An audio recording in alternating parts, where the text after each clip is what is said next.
Vadakara മിഡൺ lions club ഭാരവാഹികളുടെ സ്ഥാനാരോഹണം ശനിയാഴ്ച രാവിലെ വൈകിട്ട് 6:30 വടകര ക്രിസ്റ്റൽ സ്യൂട്ട് ഓഡിറ്റോറിയത്തിൽ വെച്ച് നടക്കുമെന്ന് ഭാരവാഹികൾ വാർത്താസമ്മേളനത്തിൽ അറിയിച്ചു. പുതിയ പ്രസിഡന്റായി KM Babu, secretary NM Anilkumar, treasurer KP Ahammad എന്നിവരാണ് ഭാരവാഹികൾ. ചടങ്ങിൽ district vice governor Titus Thomas മുഖ്യാതിഥിയാകും. വിഷൻ 2028 എന്ന കാഴ്ചപ്പാടോടെ വിവിധ പദ്ധതികൾ നടപ്പാക്കുമെന്ന് ഭാരവാഹികൾ പറഞ്ഞു. ക്ലബിന് വടകരയിൽ ഒരു ആസ്ഥാന മന്ദിരം പണിയാൻ ഉൾപ്പെടെ പദ്ധതിയുണ്ട്. ഇതിനുള്ള ഒരുക്കങ്ങൾ തുടങ്ങി.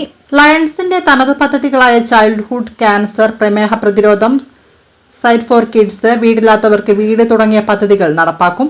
നഗരസഭയുമായി സഹകരിച്ച് മാലിന്യ നിർമ്മാർജ്ജന പ്രവർത്തനങ്ങളും ലഹരി വിരുദ്ധ പ്രവർത്തനങ്ങളും നടത്തും. ലയൺസ് ക്ലബിന്റെ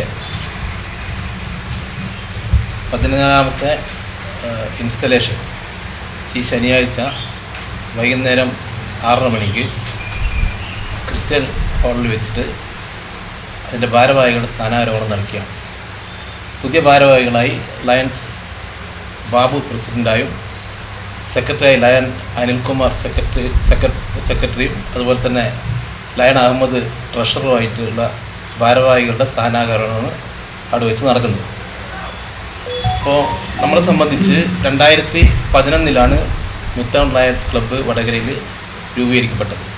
ലയൺസ് ക്ലബ്ബ് അതിൻ്റെ പ്രവർത്തനം അതിൻ്റെ ഗ്ലോബൽ കോസസിൽപ്പെട്ട 8 പ്രധാന പ്രശ്നങ്ങളെ ഫോക്കസ് ചെയ്തുകൊണ്ടാണ് ലയൺസ് ക്ലബിൻ്റെ പ്രവർത്തനം നീങ്ങിക്കൊണ്ടിരിക്കുന്നത്. അതിൽ പ്രധാനപ്പെട്ടത് childhood cancer, diabetic prevention, hunger relief, centre for kids, home for homeless എന്നിവയ്ക്ക് പുറമെ മറ്റുള്ള കാര്യങ്ങളിൽ കൂടി വീട് നിർമ്മാണം തുടങ്ങിയിട്ടുള്ള നഗരസഭയായിട്ട് യോജിച്ചുകൊണ്ടുള്ള പല പ്രവർത്തനങ്ങൾക്കും നമ്മൾ നേതൃത്വം നൽകി വരികയാണ്. ഇപ്പോൾ കഴിഞ്ഞ വർഷം നമ്മൾ